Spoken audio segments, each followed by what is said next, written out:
Hello everyone, welcome back. Today we are going to look at approximate Riemann solvers. In the last class we saw that solving the Riemann problem exactly directly is computationally very expensive, because it has got multiple waves, like you can have the acoustic wave, nonlinear acoustic wave on the left, it may be shock or a rarefaction, it may be nonlinear acoustic wave on the right, it also may be shock or a rarefaction, or maybe contact discontinuity in between, or depending on the problem that we have, you may have two shock waves or two expansion waves, right.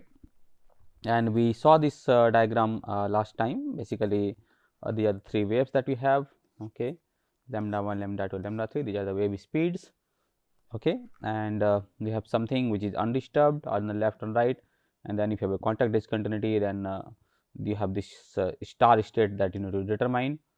And for the star state, we know that there is only density jump or the entropy jump, there is no jump in the velocity or the pressure, right. So as I mentioned you that depending on how you take this PL and PR, you might have shock or expansion or shock expansion shock, right.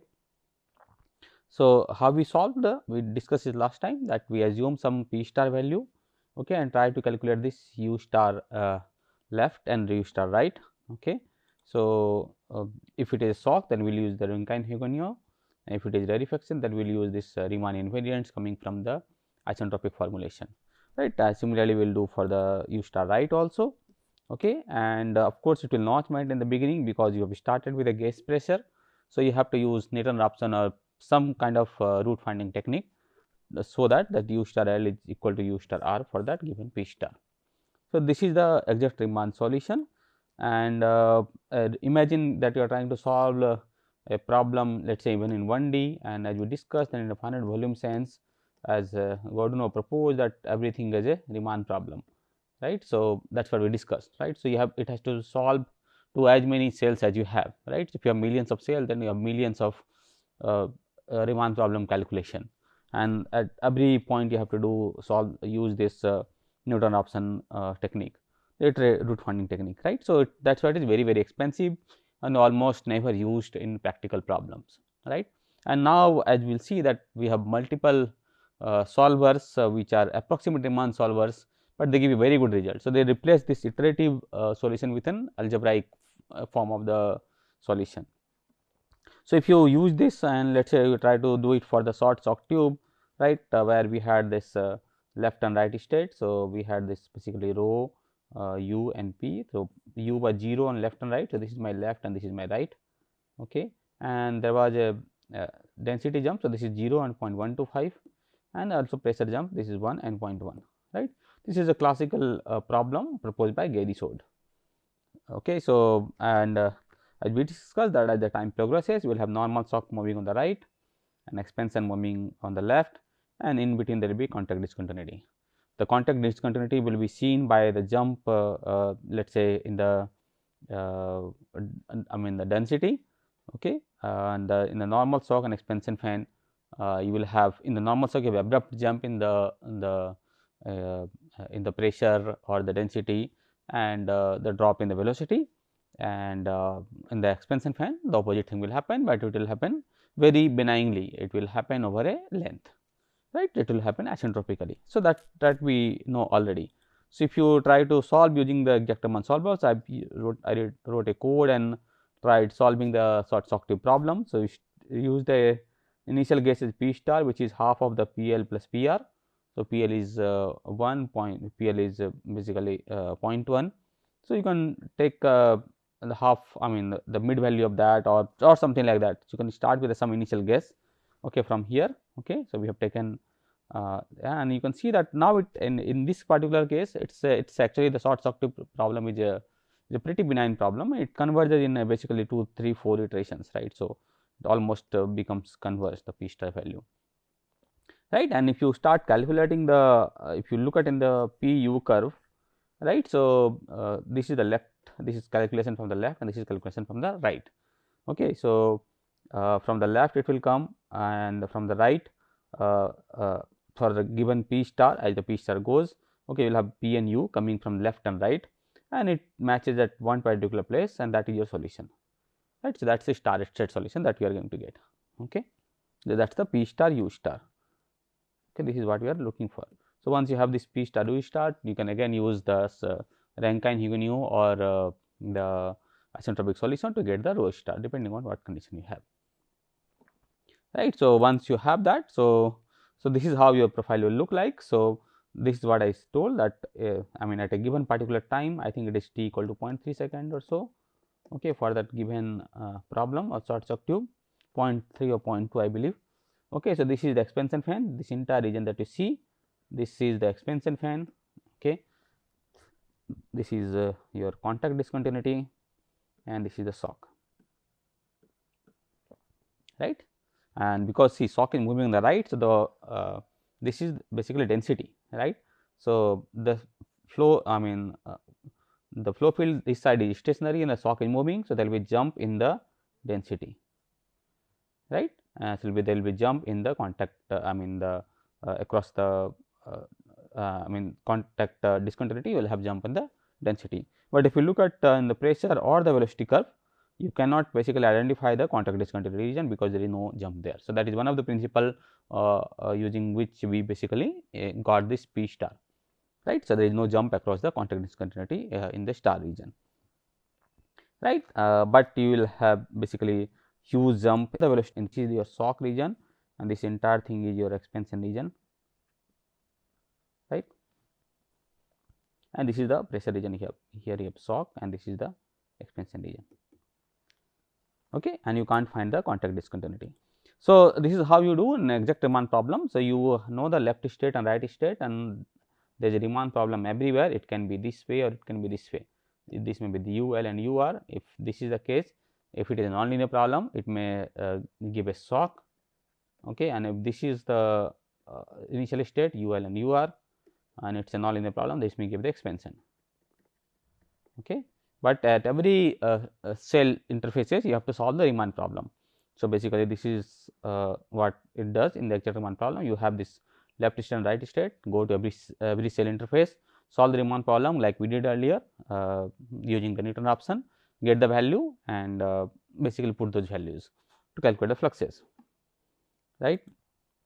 In the approximate Riemann problem, we replace this iterative solver, okay, where we are solving the Riemann problem for each left and right state by an algebraic state. Okay. So, basically we have an average of this what we are getting from the left and right. So, if this is your interface, let us say I plus half, and this is I and I plus 1, right. Let us say this is piecewise constant. So, whatever value that you have from the left and whatever value from the right, so that will give you the average flux. Okay, but this will be unstable because it is not obeying the upwinding, as we discussed earlier, that if it is let us say the C is positive, then it will be just L I plus half. If C is negative, then it will be just R means right. In this case I is plus 1, and in this case it is I, right. So, you have to have something which basically replicates this physical phenomena, and this is when I am talking it is a linear convection, and you know the speed is either going right or left, right. But suppose you have multiple waves, right, you have waves like u plus a, u minus a, and u, I mean these are the 3 waves that we have seen in the 1D Euler problem, right. So, then you have to basically respect the wave strength of each of these waves, and you have to give some sort of wave strength in this here, and then multiply by the jump that you have, right. So, the speed of the different waves and how they are basically acting on the interface, and whether it is coming from the right or whether it is coming from the left, and with what wave strength they are coming, with what speed they are coming. So, you need to take care of all those things and put it on the right hand side, so that you are going to get the correct flux at the interface. So, this is what is the approximate Riemann problem, where we replace this iterative solver to an algebraic value if you can get this second part, right, or even the entire thing you can think of,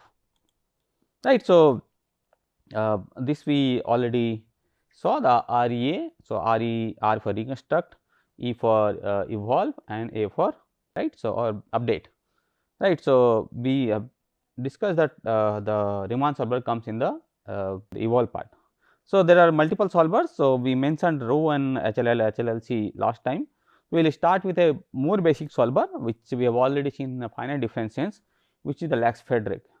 Okay, and there is slight modification of that, which is called the Rosanov flux or Rosanov solver, right. So, we will look at these schemes today, okay, or maybe in the subsequent classes depending on how much time we get. Okay, so, what Lax-Frederick does is basically, as we have seen earlier, it was the most dissipative scheme that we saw, okay, in the finite difference sense, if you recall what we discussed a few classes back. So, this will basically specify the maximum dissipation in the Lax-Frederick scheme. Okay, in HLL what will you do? We will have just, let us say you have this structure of the shock and expansion and the contact discontinuity. So, we will forget about the contact discontinuity and we will try to basically get an expression by considering those consistency and conservation condition using the Rankine-Hugin condition and try to get this U star value, and that is how we get the F star value. So, the flux in between region of shock and expansion or any two discontinuities, right. And then will come the HLLC. So, HLL will basically forget about this contact discontinuity. In HLLC, which is HLL with contact, will bring back this contact discontinuity, and I will try to find the algebraic expression for this U star L and U star R. Okay. And what we will do in rho. So, rho is one of the most popular scheme which is used in practical CFD applications, especially in the compressible flows. What we do there is basically we will try to linearize the scheme that we have. So, let us say you have du by dt plus df by dx equal to 0, okay, and if you can write it as du by dt plus a du by dx equal to 0, right, where a is equal to df by du, right. So, now this is a non-linear expression. Can we write in terms of something called a hat, which is the rho a, I mean the matrix A formulated using the rho formulation and depending on UL and UR. So, this is basically a linearization of this matrix A, okay, that is what we will do in the rho scheme. So, let us start looking at all these schemes one by one. Okay. So, the Lax-Frederick scheme. So, this we have already seen, okay, in finite difference, and we have mentioned that basically this is upwind scheme, and then we replace this UIN as average of UI plus 1 n plus UI minus n, okay, and we have said that this is one of the most dissipative scheme that we have, okay. So, in the finite volume sense, how will you write? So, basically now this U will be replaced by the cell average, which is piecewise constant, and this C can be absorbed here, and then we will have basically F U I plus 1, and this will be all n, put n back here, okay. So, the flux at the interface, okay. So, this will be actually I plus half and I minus half, okay. So, this is how you can write in the finite volume sense, okay, and yeah. So, the cell updation formula will look something like this, okay. So, this is the flux at I plus half and I minus half, right. So, in this case how do we get the flux? So, what Lax-Frederick I mean if you write this flux scheme here. So, this is the Lax-Frederick flux, okay, global Lax-Frederick flux, where what we say that your F I plus half and LF is for the Lax-Frederick is given as average of these quantities, okay, half of F at I and I plus 1, okay, and then finally you have basically delta x by 2 delta t, or you can write it as half C U I plus 1 n minus U I n, okay. So, this is basically average. So, you have I plus half and I plus 1, right. So, you basically you have the flux coming from left, let us say this is my I and this is my I plus 1. So, you calculate the left flux, calculate the right flux, take the average. So, this is the average part, and then you have to have some dissipation to basically honor the upwinding that we have. So, in the Lex-Frederick, as we have seen in the case of finite difference also, it basically adds maximum dissipation. So, what it says that let us say this region is delta x. So, the maximum speed that you can have is basically delta x by delta t, okay, which is what is taken here, okay, and then you have the difference between u y plus 1 and minus u y n, right. So, this basically the scheme adds the maximum possible dissipation in this scheme. So, this is the artificial arithmetic average, which is what we have, plus a correction term, which is what we are adding in the second term, that stabilizes the method, right. And you can go back and do the similar analysis like we did earlier, basically the von Neumann analysis, and you can see that this is a highly stable method, okay. So, whatever jump that you have in terms of the delta u bar from this to this, it is basically carried by a single maximally diffusive wave, right. So, if you look at the wave description, so you may have some wave which is coming on the left, some coming on the right, okay, and what it does Lex-Frederick is that it considers one maximum diffusive wave. So, the average effect of all these waves, and that it is assigned in the second term, which gives the essential diffusion, right. So, the delta x by delta t is basically numerical wave speed, which replaces the physical wave speed. So, you may have u plus a, u minus u or u minus a and all those things, okay, but the Lex-Frederick scheme does not care about that. It basically gets the maximum speed, which is basically delta x by delta t, I mean which is basically delta x by delta t, and it should be basically greater than or equal to the wave speed that we have, and which is what it satisfies, right. So, it is in a way it is a dissipation coefficient, and it is solving the Riemann problem by assuming that all information travels at a maximum possible speed allowed by the grid, okay, and it is basically the numerical dissipation is large enough to cover all physical wave speed, and you get very good stability, but you are not able to resolve the sharp features because you are not respecting the features of different waves, okay.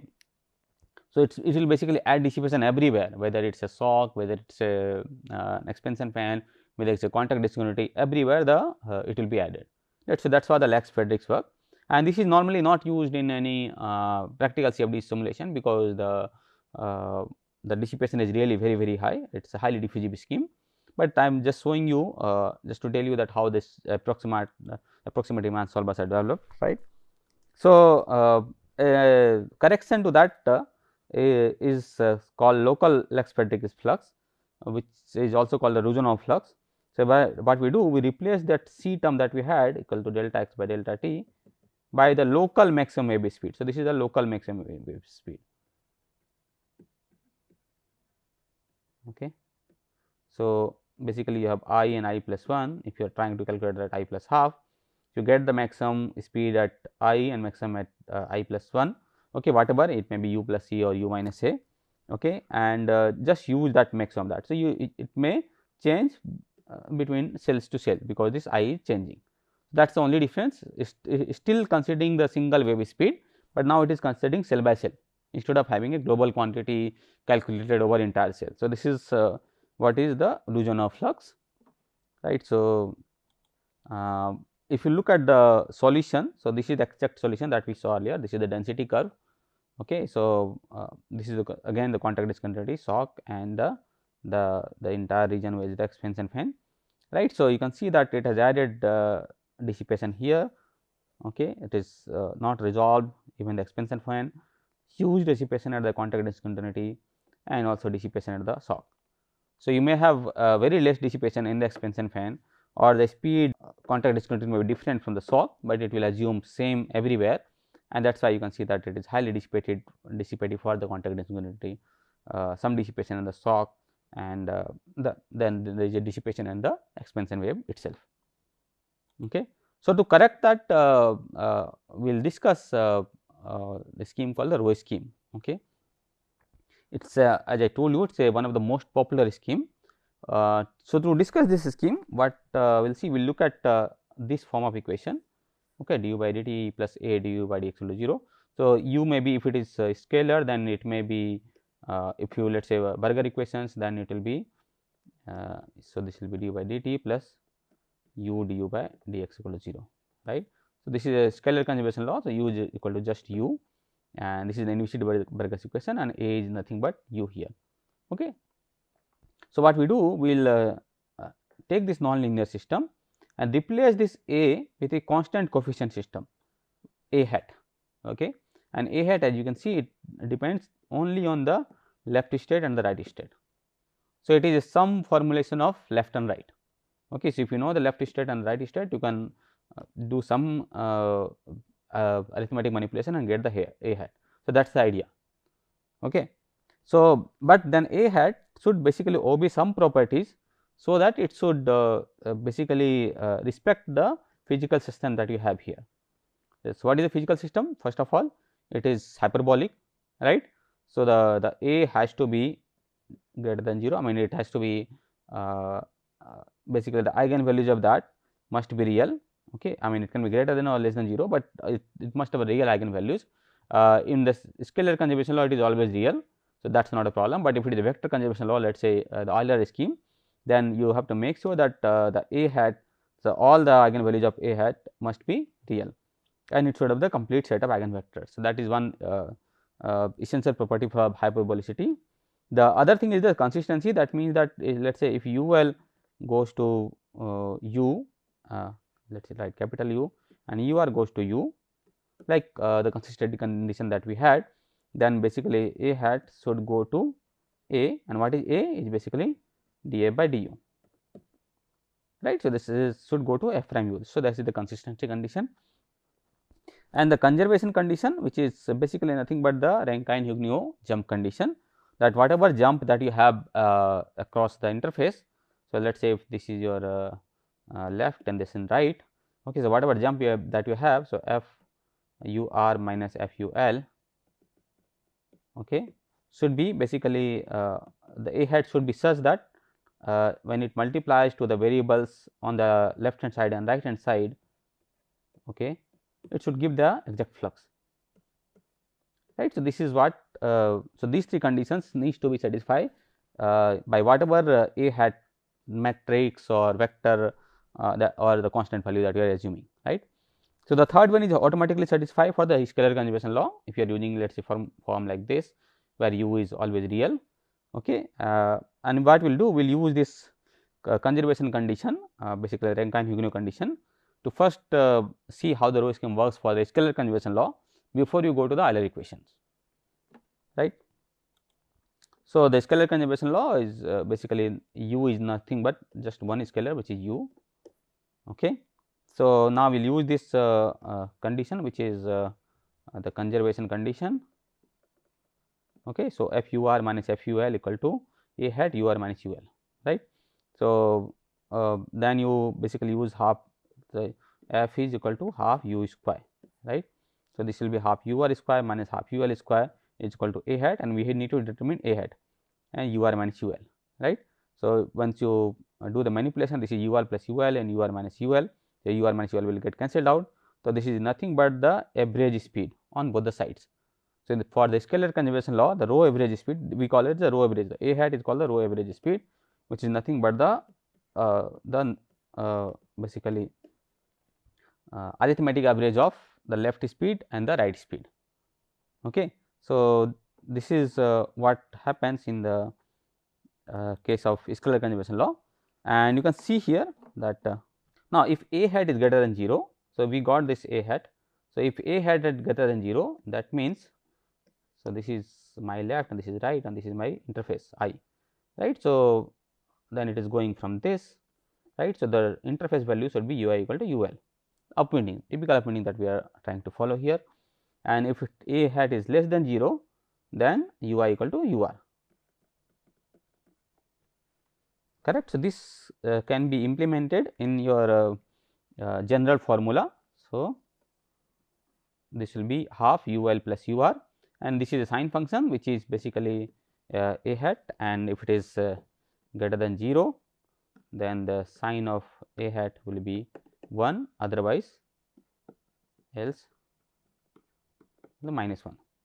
So, if it is equal to 1, right. So, then what will happen, this is half u L plus u R, okay, and let us say a hat is greater than 0.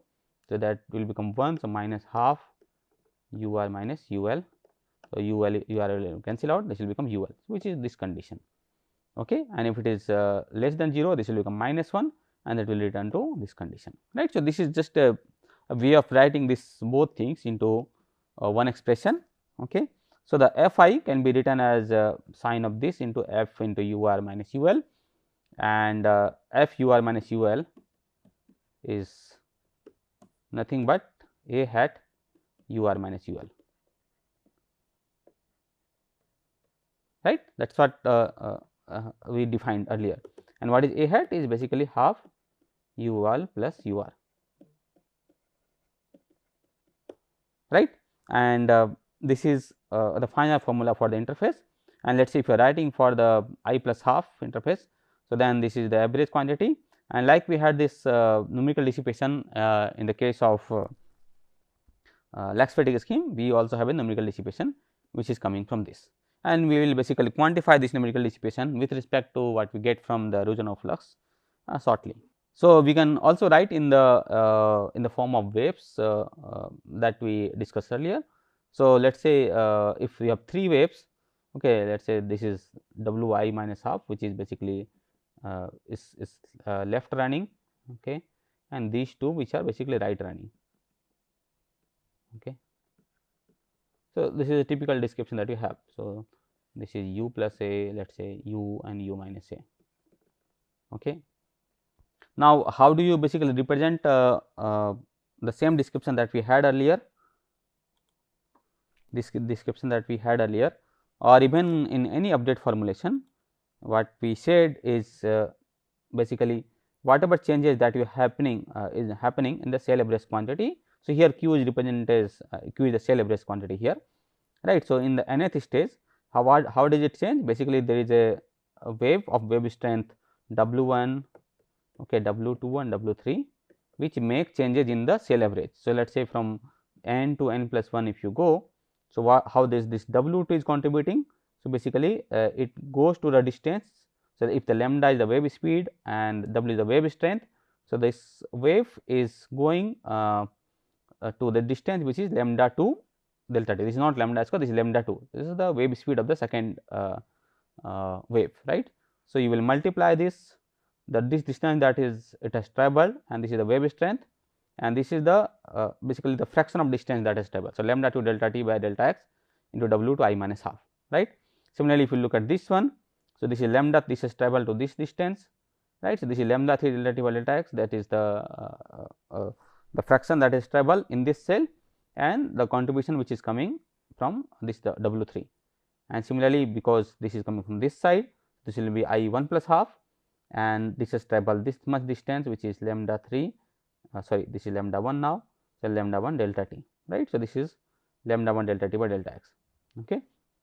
So, these are the contributions which are coming from left and right interfaces, and that is what is changing the cell average. And so, finally, you can write this in this form, and which can be further written in this form, right.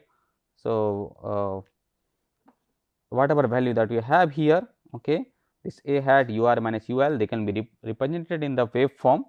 So, a hat will become the speed, rho speed, which is the lambda hat here. In this case, you have just one wave, because it is a scalar conservation law, Burger's equation, right. So, this is the a hat, which is the rho speed lambda, and then there is a wave strength, which is the u r minus u l delta u that you have, and in this case it is a scalar conservation law, the right eigenvector is just equal to 1. In the case of the vector conservation law, which we will shortly see, okay, so there will be a right eigenvector, okay, and which you need to calculate. Then we will have 3 waves, okay, p equal to 1 2 3 for 1D Euler, for 2D Euler 1 2 3 4, for 3D Euler 1 2 3 4 5, right. And all of these waves, you have to look at their the eigenvectors, their strength, and their the wave speed, and how they are contributing to change the representation of the cell average, right. So, this we will discuss in the next class how the rho scheme works for the vector conservation law. Thank you very much.